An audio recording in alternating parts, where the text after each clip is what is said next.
Let me ask you this. What do you make of all of this? Okay. The internet is the largest thing that humanity has built. Its energy use, greenhouse gas emissions, toxic waste emissions, worker hazards are proportionate to it being the largest thing that we've built. And all of that stuff is invisible to most of us, as you just said, because right now people have a computer at their desks or in their hands, and it seems pretty easy. So I would like to lay out what the true costs are, to make visible what the real energy guzzlers are, what the real toxic waste emissions are, what the greenhouse gas emissions are. I'm also interested in orienting by my perception. Most of us want a sustainable society. That's a question. How do we create a sustainable society? We're neglecting to include that we want a sustainable, industrialized and digitalized society. That probably isn't possible. But we don't understand it if we don't understand what it takes to create the stuff we're using, these manufactured electronics that we're now using exponentially because we're all in isolation. Huawei, that's Huawei, it's the Chinese corporation that is laying out a lot of 5G networks around the world. And 5G is 5th generation of wireless infrastructure. Huawei's consultants a few years ago predicted that by 2030, that's in 10 years, ICT stands for Info Communications Technologies. We can call it the internet for short. By 2030, the internet could consume 51% of total global electricity. 51%. 51%. Right now, people get upset about aviation being 2% of total global electricity for personal travel. Well, and business travel. Okay, so where does that 51% come from? What's being powered? What requires the most energy for the internet? Yeah, so I want to lay that out. Let me say also in this prediction from Huawei, they found that 23% of greenhouse gas emissions could come from, that much could come from the internet for total global greenhouse gas emissions.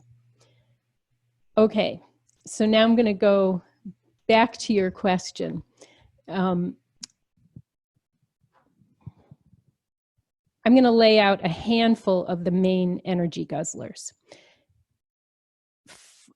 Just for categorizing sake, I'm going to start with the device on your desk or in your hands. And then I'm going to talk about infrastructure. And then I'm going to talk about individual websites. So yeah, I've divided the energy guzzlers into those 3 categories. Okay, so embodied energy. This is a term that I certainly hadn't heard until I got into this. Embodied energy is what goes into manufacturing the computer on your desk or in your hands. Every electronic device has a cradle to grave lifespan. It gets designed, and designing actually takes an incredible amount of energy because now it's modeled. There are computer models that will lay out how it's going, what ingredients it needs, what it's going to look like, how it's going to get built, and then models that build it. That takes tremendous energy. Then we have to mine for the raw materials. One smartphone includes more than 1,000 substances. Each has its own energy-intensive, toxic waste-emitting, greenhouse gas-emitting supply chain.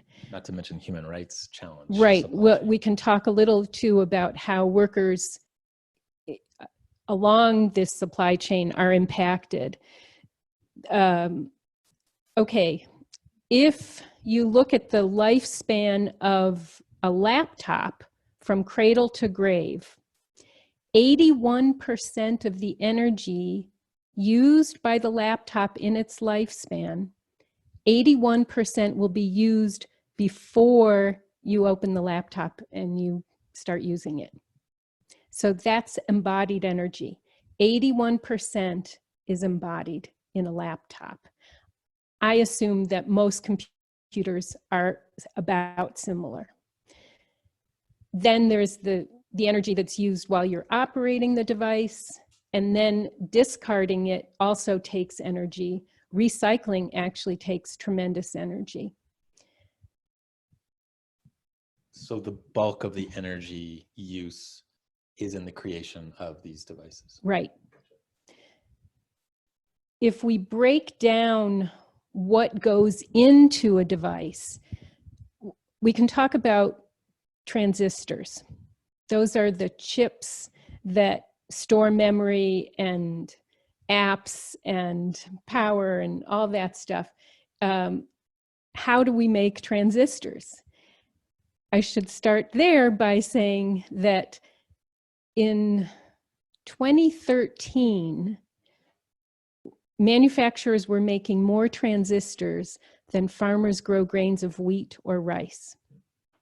Right now, manufacturers are making 1,000 times more transistors than farmers grow grains of wheat and rice combined. So you begin to see how we are increasing our manufacturing all the time, and that has implications. I'm going to do a side note here and say a little about the Jevons paradox. William Jevons was a British economist, and in 1865, he wrote a book called The Coal Question, which came to the conclusion that energy efficiency increases use of energy. The reason is, which I just started to explain with transistors, when you manufacture more, in those years it was trains to deliver goods more efficiently, or you manufacture more laptops, you're still going to be digging a lot more ores. You're going to be refining them, smelting them, transporting them, manufacturing them. That's going to take more resources. And so energy efficiency increases use of energy. Let's talk about what we're doing right now, for example. Yeah. We're broadcasting this video on Zoom. Yeah. What are the costs of that? I want to get there. Okay. And let me go back to the transistors and Sure. saying more. There's so much that I have found helpful in my, I call it kindergarten understanding of what's going on here. And then because it's all changing so rapidly, and because it continues to be essentially simple for us to broadcast things or access things, we're focused on the simplicity and the convenience when there's so much to plunk out. So if we go back to the transistors and ask, well, what does it take to manufacture transistors? And I don't know how many millions of transistors there will be in each computer. I've heard that it can be as many as 1 billion. In every computer? In every computer, if not more. Wow. And so they're moving them into dust, the size of dust. So let's ask the question, how are those made? You start with pure quartz gravel. Then you need a hard, dense, moist wood. Then you need a pure carbon. This could be, for example, petroleum coke, which comes from the tar sands. You take those three ingredients, quartz, wood, and petroleum coke, and you transport them internationally to a furnace, a smelter, that's typically kept at 3,000 degrees Fahrenheit for 6 or 7 years at a time. That's step one in getting metallurgical grade silicon. That's only 98% pure, not nearly pure enough for electronics or for solar panels, which is a related other story. But this is also how silicon wafers are manufactured for solar panels. It's a very energy intensive, toxic waste emitting process. That's step one to get metallurgical grade silicon. For step two, it's a vapor deposition process. Again, there's transport to the next kind of furnace, which this one is kept at 2,000 degrees Fahrenheit. In order to keep furnaces like that running, typically they're fired with coal power, nuclear power, hydropower. I know of a smelter in China, and it has 2 coal-fired power plants. In Tennessee, a German company, Wacker, opened a new plant for metallurgical grade silicon in 2016. It's powered by a combination of coal, nuclear, and hydropower. So you begin to see the energy involved in manufacturing those transistors. I've only told you about 2 of the steps involved. There are still several more to go before we have electronic grade silicon. Wow. So an intense amount of energy required just to get some of the foundational elements required for our hardware needs. To date, manufacturing transistors cannot be powered by renewables, because if you interrupt the process of firing something at 3,000 degrees Fahrenheit, you could blow up the factory if you interrupt the delivery of electricity. And that's a problem with renewables, is that they're not consistently giving electricity, because at nighttime you don't have sun, and if you've got wind power, well, you don't always have wind. So that's why we're reliant on coal, nuclear, and hydropower. And those all have problems. Some costs associated. Some costs, right. Okay, so let's also look at embodied energy in terms of, we could look at the batteries, what goes into batteries. I'm assuming that a lot of people who know about the work of the Council on International Relations are familiar with conflict minerals. Those are minerals mined under abusive conditions. Well, you can't have a battery, you need coltan, for example, in order to hold charge. Columbite tantalite. It's mined primarily in the Democratic Republic of Congo, and more people have been murdered over coltan than any other single event since World War II. Really, more than conflict diamonds, more than...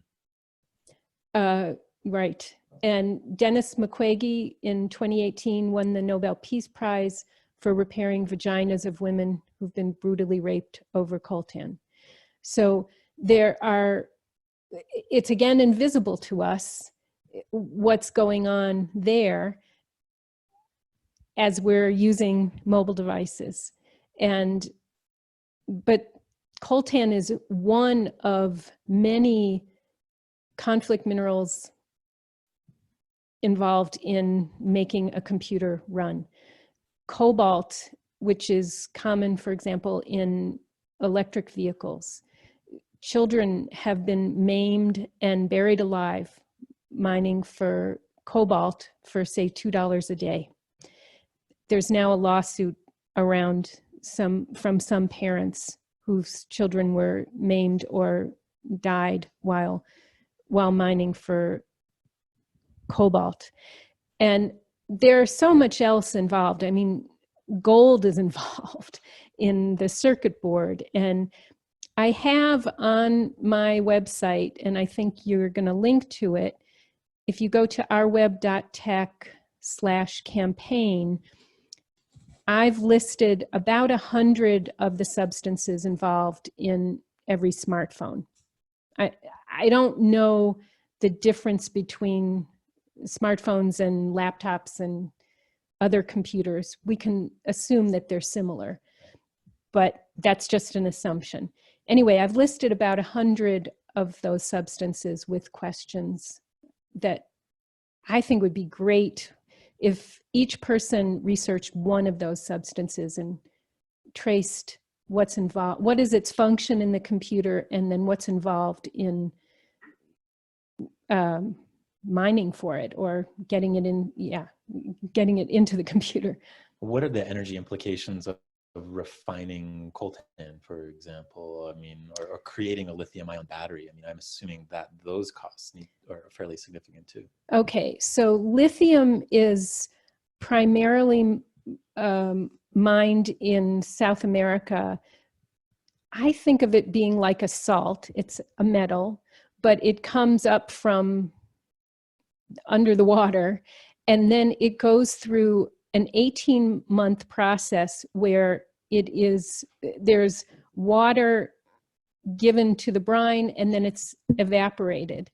And it's very simple. It just takes enormous amounts of water, which are taken from local farmers. And so then they don't have water for farming, and they may not have water for drinking or bathing. When lithium-ion batteries are discarded, that's another problem.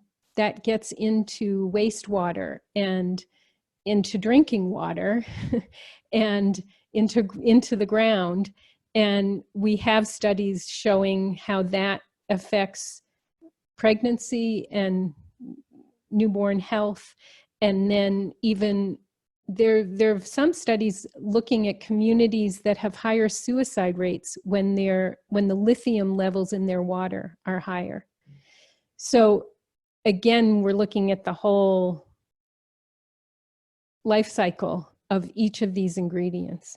We could spend a long time talking about all of these ingredients, but now you're beginning to get a sense of what embodied energy is, and embodied toxic waste and worker hazards. So can we pivot to talk about what we're doing right now in terms of those energy implications? Yeah, okay. So now everyone's got some computer that they're using to access this conversation. That's the start. Now we need the infrastructure. So this video is being sent to a data storage center that holds the pictures. And data storage centers they're everywhere. There are some that are large enough you can see them from outer space. If you looked inside, there would just be computers from floor to ceiling in these enormous warehouses. They can be millions of square feet large, and they need cooling systems because computers get hot. 40% of a data storage center's electricity goes to cooling the computers. Really? Now, each of those computers and cooling systems has embodied energy. And on we go. And on we go. If data storage centers were a country, they would rank 5th in use of energy. Wow. But we need some other infrastructure in order to make this Zoom call work. We need access networks. So that would be the cellular sites that send this conversation to the data storage center, and then from the data storage center, people need to access it. Access networks also take tremendous amounts of energy. Some people say the access networks take more energy than the data storage centers. a cell tower that's part of an access network, but access networks include fiber optic networks, copper wiring, wireless systems, now we have satellite-based Wi-Fi, all of it. It goes on, and we're just layering the infrastructure over and over again. Huh. Yeah. So, in summary, a lot of costs when it comes to our internet use. And I want to ask about the data servers for a second. What I know about, Amazon's business model, for example, they do not derive their profits from delivering all these amazing goods to our door in 2 days or less. Their profits and their profitability comes from their data centers, from these massive farms of data. And obviously, that has huge implications for energy use and so on. And how are they making money from the data centers? Renting them to people. For example, I'm sure our Zoom call is going to land on a Amazon server. It would be my guess. Okay, and then it gets, I don't know how that works money-wise. I do know that lots of sites have lots of ads that we don't ask for. One of the solutions someone has suggested to me is we should just ban all ads, and that would help. That would reduce a lot of internet activity. I think that's a great idea. I don't know if the powers that be will follow that. Yeah. So let's talk about a typical website. We Okay. are all on how many websites a day, especially now. On a typical website, what uses the most energy or the least amount of energy? Okay. So sending text, that's written stuff, uses, I don't have this memorized, but it uses X amount of energy. If you send voice or music, that's going to use more energy. If you send a photo, that will use yet more energy. Then if you put them all together with a video, that's the most energy you're going to be using. In a video, so like we're recording this, and then when it's stored, in 1 second, there will be 60 different images. Each of those images has pixels and sound, and that all needs energy.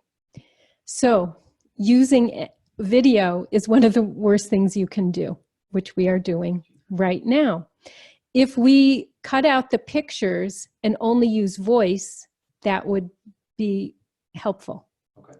You see how we're going here. And then using wireless tools to access the internet even makes a larger energy footprint. Right. Wireless devices use at least 10 times as much energy as wired. Wow. So we should be plugged in more or less. Being wired is helpful. Yes. It's also better for health because then you're exposed to less radiation. And the direction now is increasingly to go mobile, to go wireless. And I know of places where corded landline telephones, for example, are being shut down. You're not able to use them anymore. In some parts of the country, you can only have either telephone access through a computer or through cellular phones. So you mentioned Huawei earlier. Of course, Huawei's been in the news for lots of reasons, but mostly around the 5G networks that Huawei has fairly unique technology, and they're rolling it out in Britain, and then President Trump made that, and Canada, and President Trump made it a national security issue. Can you talk about 5G and how that comes into play from an energy perspective and beyond? So again, the G stands for generation, so 5th generation of wireless infrastructure. We're now mostly in 4G, but 3G is still active. And we're layering each generation of infrastructure as we go. With 4G, just to spell out how that infrastructure works, there's a core network. Say it's AT&T or Verizon is your server. They have fiber optics, which are cables that have pulses of light inside the cable. And they will deliver fiber optic from the core network to the cell tower. Then from the cell tower to the end user, that's wireless. That's 4G. And there are variations of that, but I'm just going to use that one for simplicity's sake. With 5G, from the core network to a public right-of-way, that would be a utility pole on the easement behind people's homes or on school rooftops. From the core network to the public right-of-way will be fiber optics. It could be buried, it could be above ground in wires. Then from that utility pole to, there will be a 5G cell site. To the end user will be 5G wireless infrastructure. Okay. That means we're probably going to see a cell site every 3 to 10 houses. Now, if we just talk about the energy involved in building out that many cell sites, which need battery backup and wire, antennas and infrastructure, right? All those details. And then I can't help but say that the radiation involved will be that much closer to our homes and bedrooms and children and the other living creatures, and much more ubiquitously deployed. So now, what are the advantages of 5G? Well, we see with this virus that the internet is slowing down because so many people are online. Tell me about it. Yesterday, I couldn't maintain a connection at all. Okay. Well, with 5G, supposedly, that wouldn't happen. 5G supposedly could handle the increase in use. There would be costs involved. And what I read is that the technology is not really set. It's still being developed. And the frequency of 5G is really, really high. So they're very, they would need more ubiquitous cell sites in order to handle the increased volume of traffic. So you see the energy, the embodied energy involved in laying this out and in operating that infrastructure. And of course, the health implications are of concern. Significant. Yeah. They're not, we don't have a study for, well, how are people affected if they're exposed 24/7 to these frequencies on top of the other frequencies? There's so little we know from a health perspective, whether it's living amongst cell towers, whether it's living as we all do amongst all these Wi-Fi and Bluetooth energy fields. We do have a lot of studies about this. We also have, in this country, in 1996, we passed the Telecommunications Act. And Section 704 states that no health or environmental concern may interfere with the placement of a cellular antenna. So we're interesting. That's very clear. Mm-hmm. We're now 24 years downwind of that law. We, in fact, have numerous studies showing DNA damage, increased brain tumors, increased heart schwannomas, which are malignant tumors. We've got thousands of studies showing health implications, and we have the Telecom Act, which prohibits municipalities from preventing the installation of a cell site based on health or environmental concerns. So I have two more questions for you. Sure. I may have a follow-up, but for those of you at home, start thinking about the questions you may want to ask and take a look on your screen to find how to raise your hand.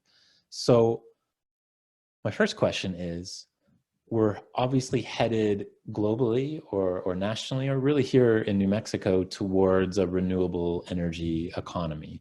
Is this something that's going to help alleviate a lot of the concerns around energy related to our internet use? No. And let me see if I can say why that is.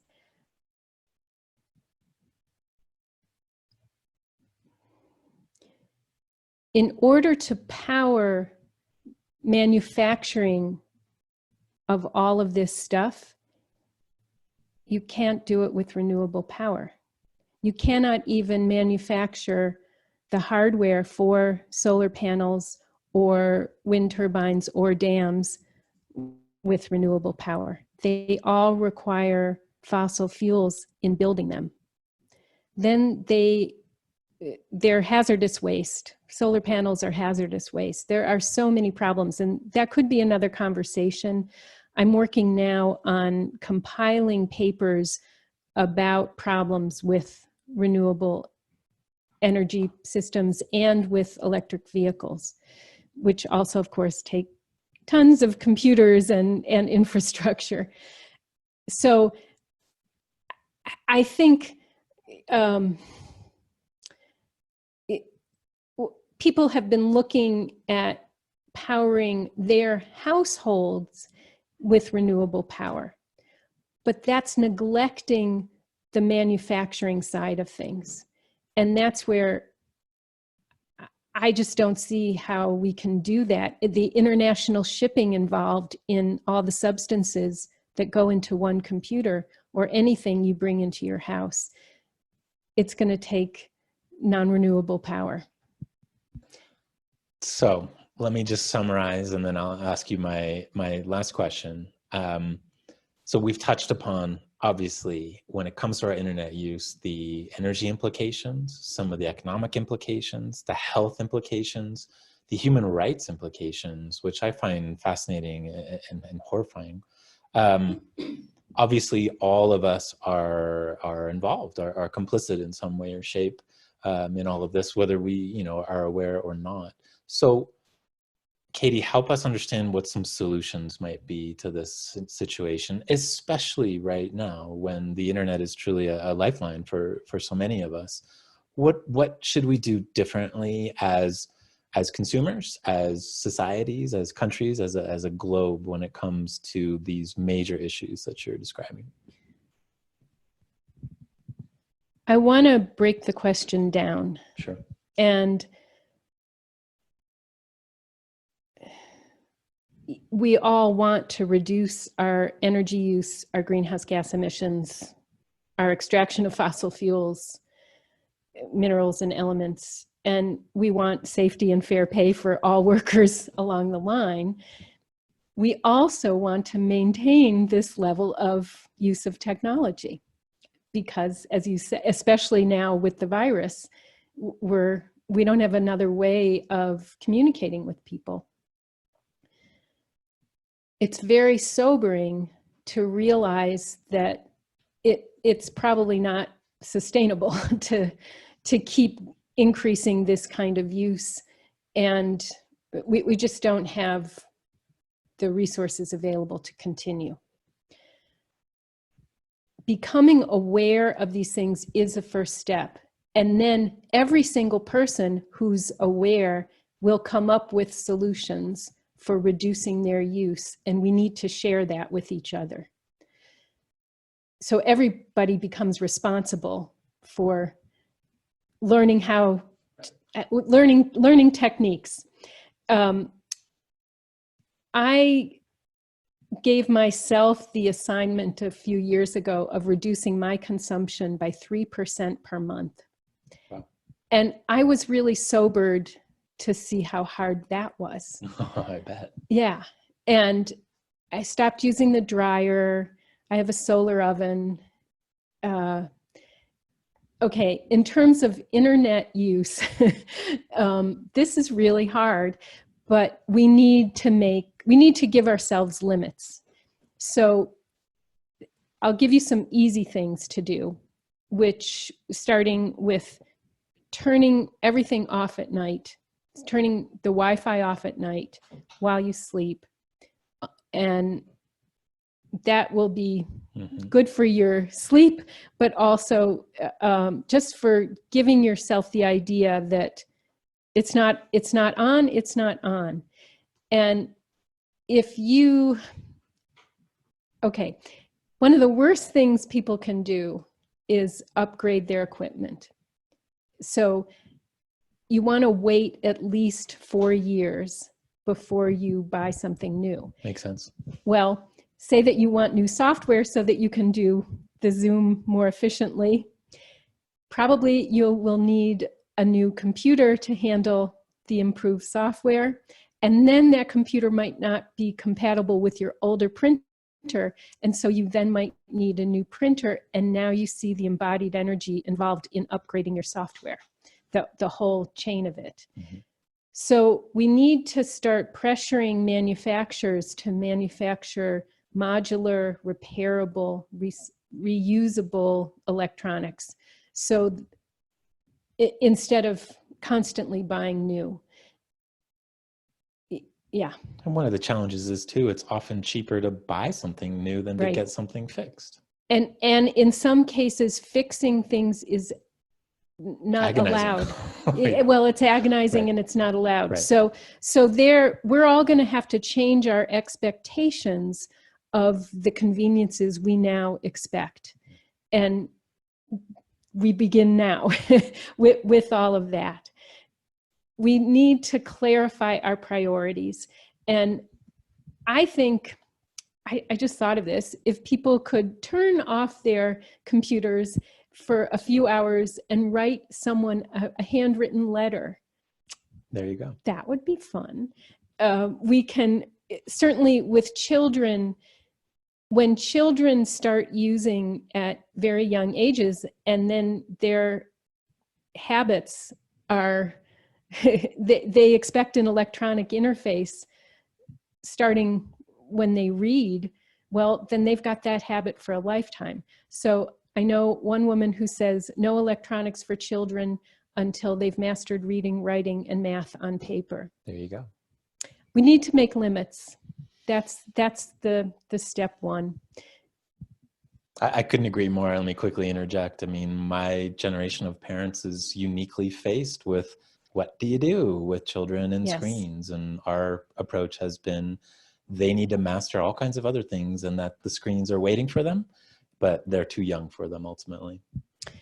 And so then we need activities that like composting and having chickens and being growing bored. and being bored. Yeah. I had a couple other things here. Oh, I would say, again, with all the video Zooming, Skyping that's going on right now, if people can teleconference with voice only, that would help. Okay. Well, shall we turn to folks at home for questions? I, again, encourage you to find the raise my hand button on your screen. It will be, if you click the manage participants and chat on the bottom, you should be able to see where and how to raise your hand.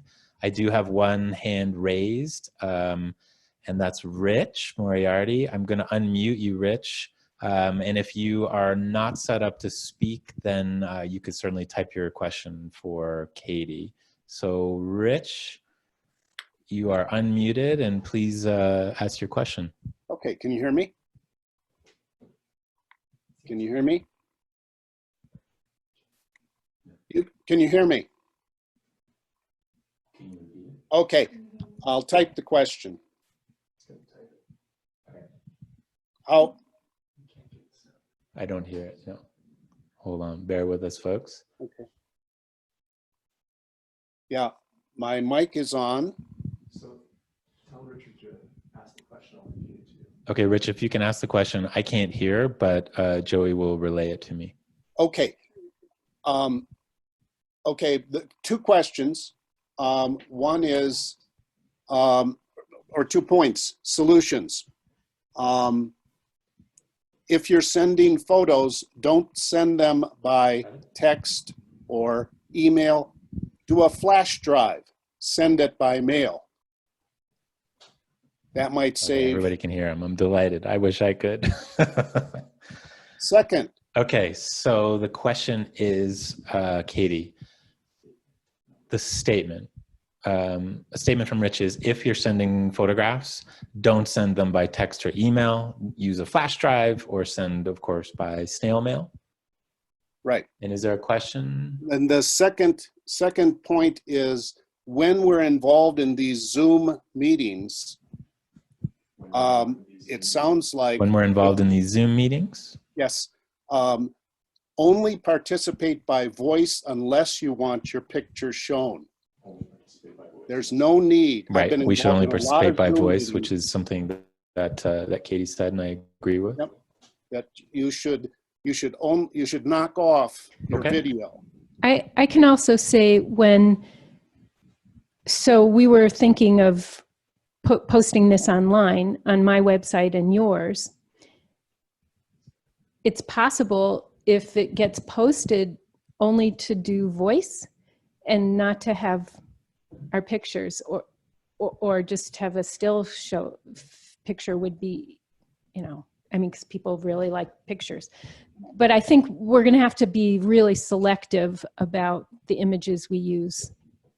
Maybe while we're waiting for the question to come in fully, Katie, do you want to just talk about your books for a second? And Joey, can you just go in on Katie to get her book Sure. covers? So Electronic Silent Spring came out in 2014. Hold it up for And there we go. It's about the health and environmental effects of exposure to radiation from wireless tech. And it has about 300 peer-reviewed studies in it. You can learn more about this subject at electronicsilentspring.com. I can also put in a plug for a wonderful paper called Calming Behavior in Children with Autism and ADHD. I wrote about the work of a pediatrician in the Bay Area, Dr. Toril Gelter, and she has a free protocol for reducing EMR exposure, and she has case studies of families whose health really improved from this protocol, which includes turning Wi-Fi off at night and not letting the child near a cordless or wireless device. We don't say that there's a cause and relationship with this experiment. We just say it's free and anyone can try it. And that's available at electronicsilentspring.com/calming-behavior. And I also have this other book, Our Web of Inconvenient Truths, which lays out the internet's energy use, greenhouse gas emissions, toxic waste, worker hazards. It is waiting a publisher, and just with all of the changes that are happening now, that's probably, I don't have a definite plan for when that's going to see publication. So the best source right now is my website, which is ourweb.tech. Ourweb.tech. Good Yeah. to know. Okay, Marta, I'm going to unmute you and just bear with us while we hear the question and it gets relayed to me. Go ahead, Marta, if you want to speak. Okay. Hola, Katie. Hola. ¿Cómo estás? I think that I am very concerned about the question I'm going to raise, because a lot of the problems that we are having, for example, in Latin America and the Caribbean right now, has to do with all these things that you're describing, that is only for the benefit of mostly some of the people of the North. You know, because even though they say that we are all connected now, it's not true. And most of the time we don't, right now we are facing in my country, Central America, a possibility of losing electricity because we have to buy it from another country that's taking it away from the people from their country. I don't think that you all know what the way that you're living in those country, in your country especially, is really hurting the rest of us. Marta, let me come in here. And so Marta and I my met- question is, when is that work going to be done seriously by the people of the North to Yes. understand that? Yes. Okay. Marta, I'm very honored that you're here. Thank you so much. When we were at the United Nations in 2018, Marta, you introduced me to Soumya Dutta. He was the founding director of India Climate Justice, one of the founders. And I'd like to read something that he contributed to my book, which hasn't been published. And I think it speaks, Marta, to your question. So if you all just bear with me while I read this. In the 20th century, the human population increased fourfold, from 1.6 to 6.1 billion people. During the same time, global energy consumption increased between 12-fold and 16-fold. Whenever 1 unit of energy is produced and consumed, water, land, and other bioresources are also consumed, and hazardous waste is generated. In other words, because of cars, electricity, air conditioning, and smartphones, the average person now uses over 4 times the amount of natural resources that our grandparents consumed. Meanwhile, 2 decades into the 21st century, there are now more than 6 billion of us alive. Actually, referring here to average people is not correct. According to the World Bank, the average Indian consumes about 630 kilograms of oil equivalent, KGOE, per year. The average Bangladeshi consumes less than 300 kilograms of oil equivalent per year. The average US American annually consumes over 6,000 kilograms of oil equivalent per year. To provide every global citizen with a decent opportunity for a healthy life, starting with vitally needed basic infrastructure such as clean water and toilets, some of the poorest countries with the lowest emissions might actually need to increase their per capita energy consumption. To reduce sufficiently the burdens that humans impose on natural ecosystems, wealthier nations, that would mean you and me, that consume excessive amounts, will need to reduce their consumption of energy and water by at least 70% and completely eliminate our greenhouse gas emissions. So I'm going to go back to my 3% per month example. How sobering that was for me to see how hard it is to do that. I don't think it can be done individually. We have to commit to it collectively, and we have to share what we have and quit buying new. And we have to keep reminded of what Marta is bringing up, which is our extraordinary privilege here, but it's no longer privilege, it's excessive destructive use. And the internet is part of that. Okay, we have another question from Adam Wasserman. Adam, I'm going to unmute you, and please go ahead with your question. All right, thank you. Katie, my question is, one of the problems here with our sort of use of the internet and these systems is that it's very hard to know what the true costs are when you're doing it. And I'm wondering if you can think if there's some way that exists now or that could easily be created so that we know that when we send an email, it costs so much, but when we send it with video, it costs so much more. Or some labeling practice, shall we say, when we buy products on how much embodied energy is in them that would help people like us to sort of change our behavior? Just that you're asking, wait, I'll wait. Okay, so just that you're asking the question starts us in that direction of becoming aware. I'll say again, I have on my website at ourweb.tech/campaign, I have a list of 100 substances in a smartphone, along with questions like, what is this substance's function in the computer? How much is a miner paid for a daily wage to mine the raw materials? You know, if that's what this substance is, how is it transported? What kind of energy is involved in smelting it? Stuff like that. Okay, my idea is if each person researched one substance and then shared that with your neighbors, with your family, in schools, if each student took up one substance and then shared what they learned with their classmates, we'd all begin to gain awareness. In terms of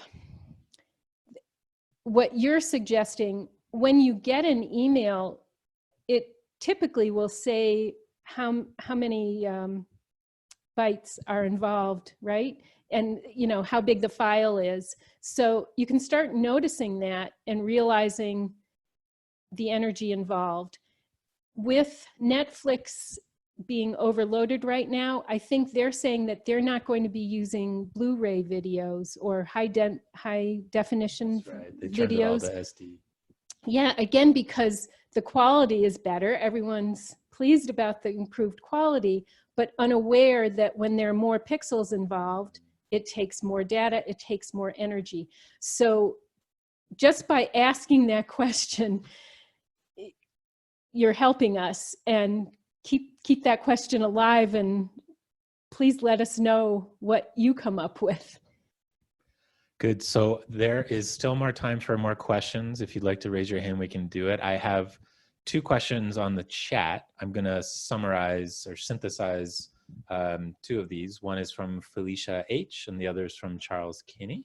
And they're both essentially asking the same question, which is, there are trade-offs. If we decide we're going to use snail mail, for example, to send photos instead of email, then trucks have to get on the road, and we have to use all kinds of energy and different types of resources to satisfy that, which of course emit pollution.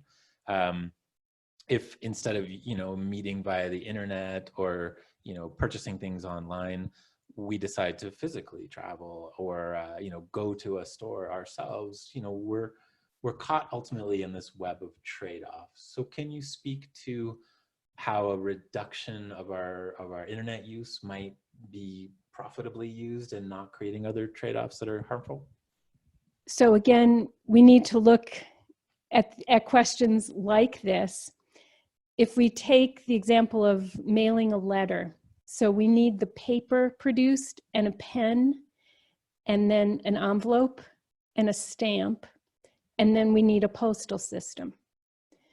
And the postal system will have electronics involved in sorting the mail, and a person who's going to walk it to our houses from the post office. That involves much less energy than manufacturing a computer and the infrastructure involved. We still need the trucks, we still need the roads, but there just are not nearly as many substances involved in that supply chain. Now, I'm just making this up right now, so I haven't really thought it through, and I don't really know the ins and outs of the Postal Service. So I could be wrong here, but we need to ask that question and then break it down. That's exactly, yeah, please keep those questions coming. Yeah. There's a really nice comment here from Catherine Dodd, and she's saying knowing your bytes is like knowing how many calories and carbohydrates are in your food. It's a measure of energy that we need to have more transparency of and more awareness of? One of the things I'm looking at as a solution, and again, I'm wary of that word because solution means, for most of us, I want to keep what I've got. I want to keep the level of use that I've got going. But if we start looking at rationing as a way to help us rethink everything. So maybe we would only have 1 hour of video allotted per week. And that sounds crazy right now. Impossible. Okay. Well, let me compare and say that 1 hour of streaming video uses the same amount of energy it takes for running 2 refrigerators. Now, not every family on planet Earth has a refrigerator. So one of the questions is, because I'm going to go back to the United Nations, which has a goal of universal access for everyone on the earth, universal web access. Well, in order for that to happen, that would require a lot more manufacturing of a lot more devices and a lot more infrastructure. I'm not saying no to that, but in order for that to happen, that would mean that we here who are surrounded by equipment would have to reduce drastically our use of it so that other people would get any online activity. We can also share what we've got. And that would be another way of rationing or increasing your ability. If you share that hour of video, well, then you might work yourself up to having 2 hours if you share them. One of our board members, Tom Johnson, asks the next question, which is, how about at least a New Mexico statute requiring that before anything can be sold in New Mexico, especially hard goods like computers and washing machines, this has to come with demonstrable evidence that it can be recycled or repaired within a 30-year period. How do you feel about that? Yeah, there is right to repair legislation in some states. I think Oregon has been prominent with that. And we would also want responsible mining practices proven by manufacturers. So are the miners who are mining for the raw materials, are they being paid a living wage? Are the conditions for the mining safe? Those kinds of questions. There are some manufacturers that have fair trade policies, but basically this is all voluntary. 2 more questions. Actually, one person asked for a clarification, which I also would love to hear. So 1 hour of video equals 2 refrigerators running for an hour, or for? Okay, let me see if I can have, because it's in my memory. So in order to stream an hour of video, 1 hour per week for a year, that will use the same amount of energy that running 2 refrigerators for 1 year will consume. Now comes the question, are we talking about the embodied energy in the refrigerators and the embodied energy in the computer and the infrastructure? I'm not sure about that. I can say that now that you have a sense of embodied energy, when you make anything, like a watch or a blender or a refrigerator, you get the magnitude that's involved, that's embodied in manufacturing it and mining for the raw materials. And it's all invisible to us. Well, we're going to have to prioritize, do we want safer food for all families first, or do we want to keep exponentially increasing our internet use? Or do we want to get selective with our internet use and start limiting it drastically? Right. Question from Raphael Weissman. Can you comment on the link between the virus and EMFs, especially the proliferation of 5G? What's EMF? EMFs, usually, I think in this case, it stands for electromagnetic fields. So and I use the term electromagnetic radiation. So with increased use of all of these things, we are increasing our exposure. We're increasing emissions of radiation and increasing exposure. And that will happen with 5G as well. It will be another layer of radiation exposure. We know that radiation impacts our immune systems, and so that weakens us. So, you know, more than that, there's nothing proven that I've read. And I would just say the best thing anyone can do is reduce your exposure.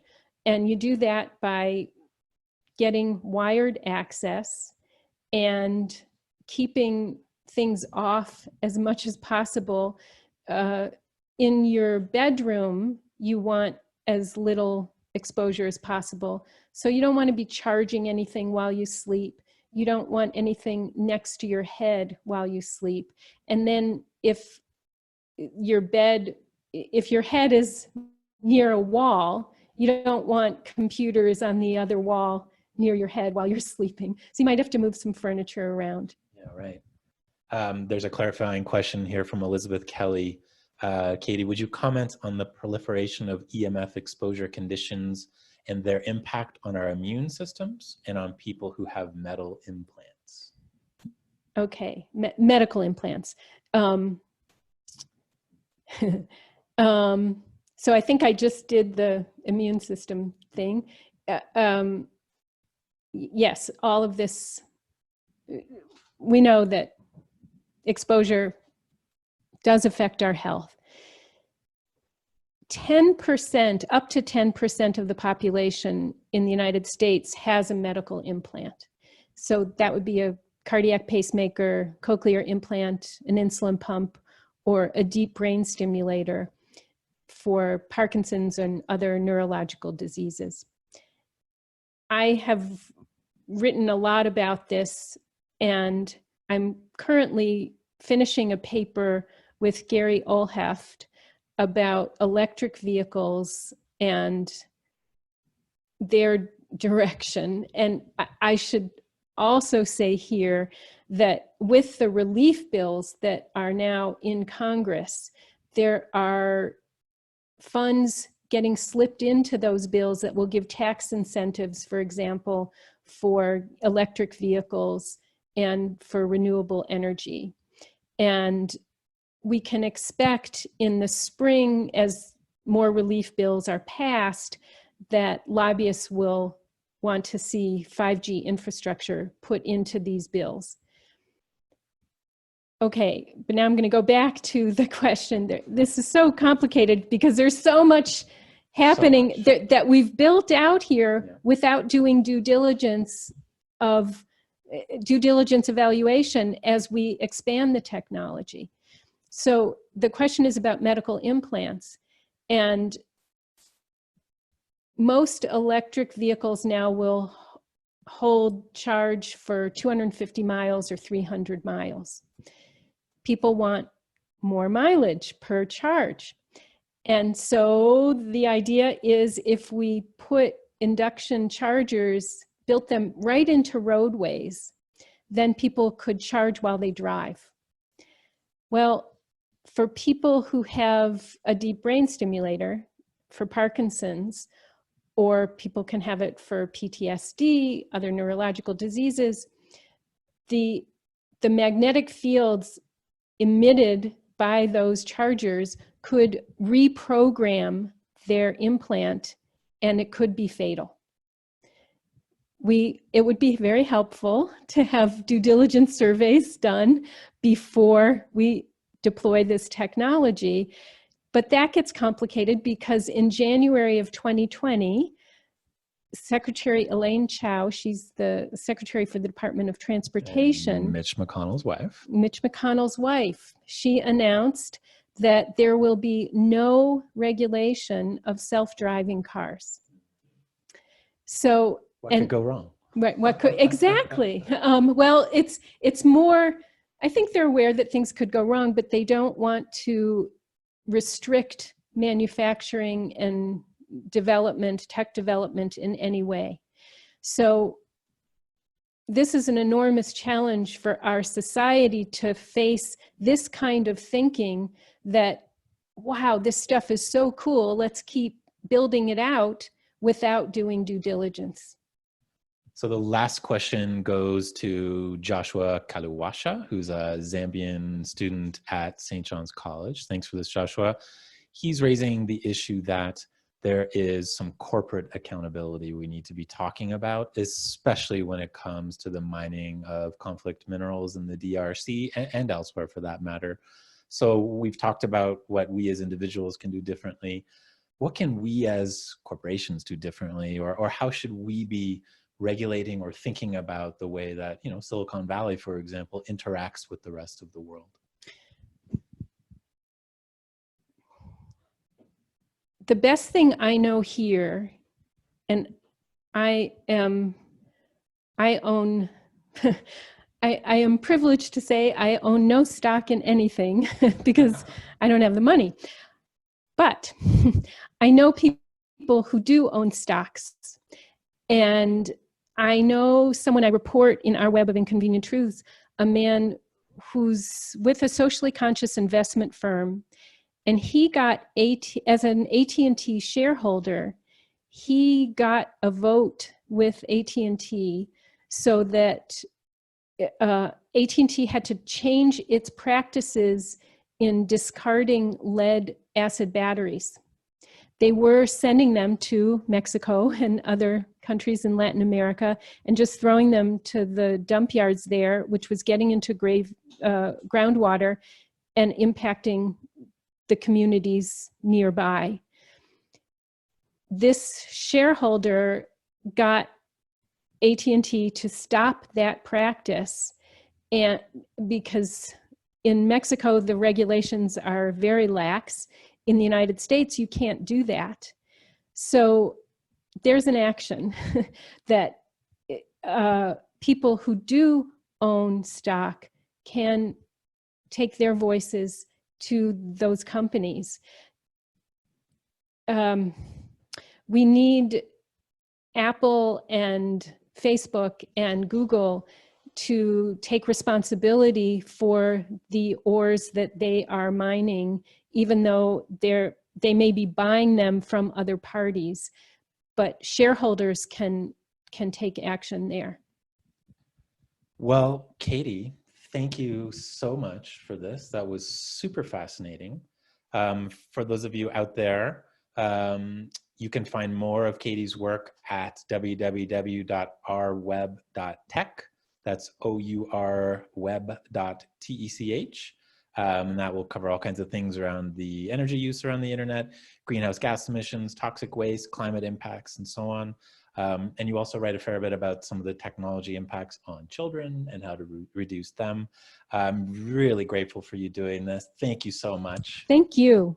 And for those of you, we will be releasing this recording on Facebook and probably on our website. So if you'd like that, please stay tuned. We will have our next conversation on live stream on Thursday, April 2nd at 10 o'clock in the morning again. That will feature Todd Greentree talking about pandemics and chaos and international relations. It should be fascinating. We will also be having very soon a list of upcoming live stream events, given that we really miss, convening and talking about these things, because there's so much to talk about, obviously with the virus, but then, the world isn't stopping, it's turning just as we deal with this, and there's so much to address. So thank you all for tuning in. If you have any feedback or comments you'd like to leave about this live stream, please send an email to admin@sfcir.org. We really look forward to seeing you the next time. Stay safe out there, keep your social distancing, stay home, and we will see you again soon. Bye-bye.